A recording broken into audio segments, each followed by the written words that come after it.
All right, welcome to this explainer. Today we're jumping straight into a full forensic investigation of one of the most spectacular, honestly mind-boggling failures in tech history. We're talking about the massive and incredibly rapid collapse of Quibi. We're going to push past the easy surface-level excuses and break down exactly what went wrong at a structural level. Just to grasp the sheer magnitude of this crime scene, you have to look at the capital. $1.75 billion, with a B. That is what Quibi raised. And we're not talking about a couple of unknown founders working out of a garage here. They had Hollywood royalty like Jeffrey Katzenberg and tech heavyweights like Meg Whitman at the helm. They secured content from Steven Spielberg and Guillermo del Toro. They even locked in $150 million in pre-committed ad revenue before a single episode ever aired. When they launched in April 2020, they literally had absolutely everything a product is supposed to need. But here's the really wild part, the timeline. 90 days. A mere 90 days after its highly anticipated launch, Quibi had essentially run completely out of steam, and they announced they were shutting down shortly after. By October, the whole shebang was completely defunct, returning just a fraction of its capital, about $350 million to its investors. How on earth does a company burn through that much runway, with that much top-tier talent, that fast? Well, the result of all that hype was 6.7%.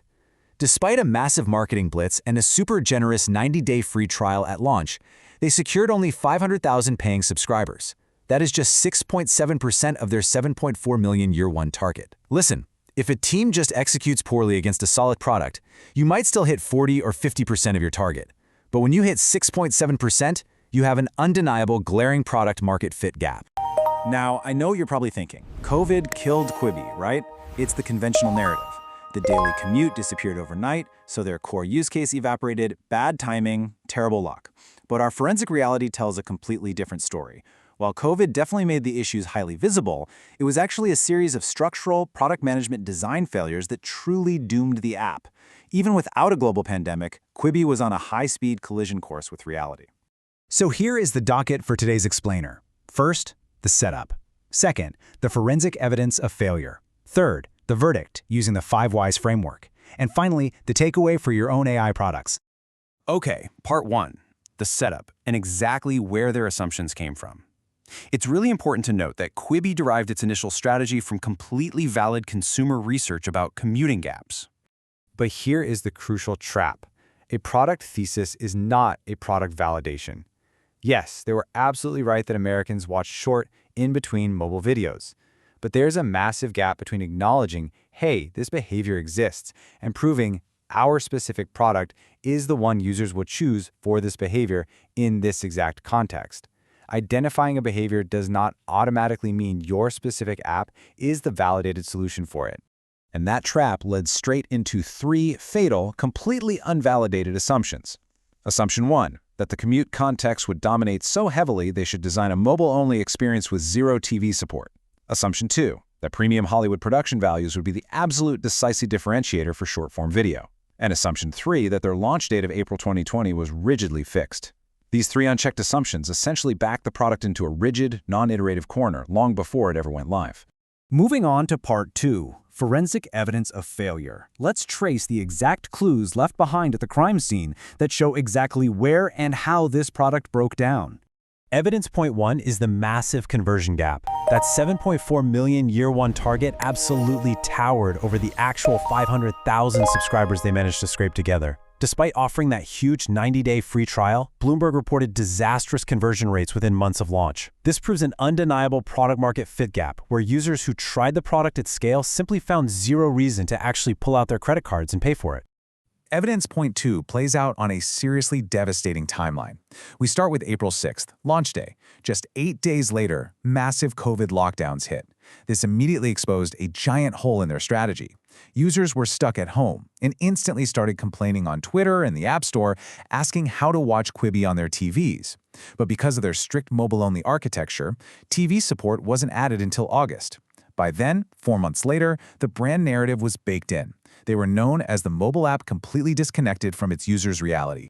Which brings us to evidence point 3. And honestly, this one's a head-scratcher. A sharing hostile architecture. To protect their incredibly expensive Hollywood licenses from piracy, Quibi actually blocked all user screenshots. I mean, think about that for a second. In an era where premium content grows its audience through social sharing and clipping, they actively eliminated the potential for TikTok virality. They designed organic word-of-mouth growth completely out of the product. You couldn't clip, you couldn't share. Your literal only option was to verbally describe a show to a friend. And then there's evidence point 4, the closing window. Back in 2018, Quibi's market thesis identified a wide-open, uncontested gap for premium short-form mobile video. But during their 2-year build phase, the competitive landscape drastically shifted. By the 2020 launch, YouTube had invested heavily in originals, Netflix had optimized for mobile viewing, and TikTok, with a whopping 150 million US users, was absolutely dominating the short-form space. That gap they saw in 2018, it had slammed shut before Quibi even launched. All right, part 3, the verdict. We are going to trace these cascading failures down to their absolute root cause using a forensic 5 whys framework. Let's step down this logical chain together.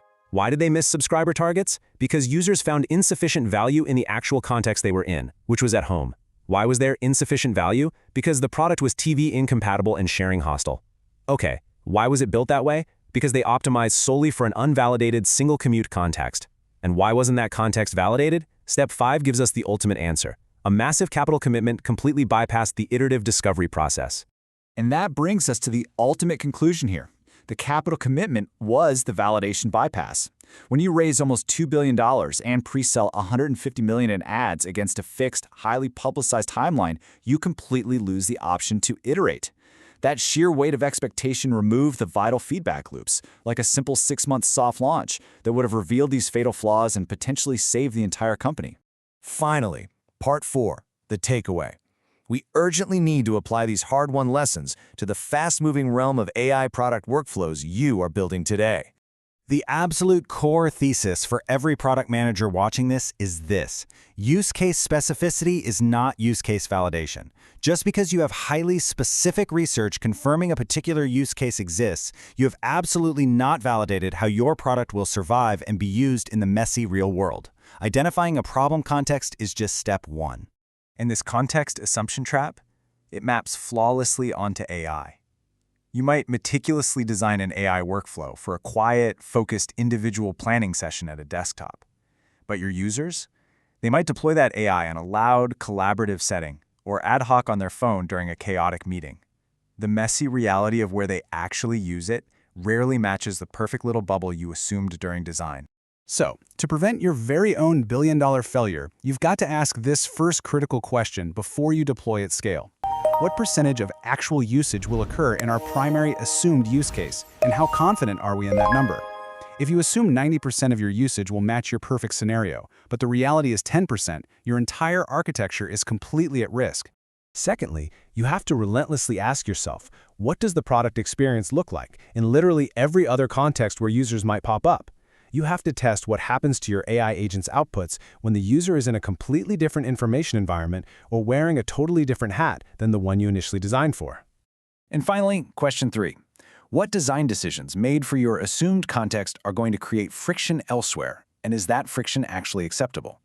You have to thoroughly evaluate if the core, irreversible architecture decisions you've made to satisfy your primary context, like Quibi going mobile only, will just end up creating total alienation and unacceptable friction absolutely everywhere else. The absolute most crucial takeaway from this whole explainer: you need to have that conversation right now, before the architecture commits. Quibi had the market research. They had top-tier talent. They had endless capital.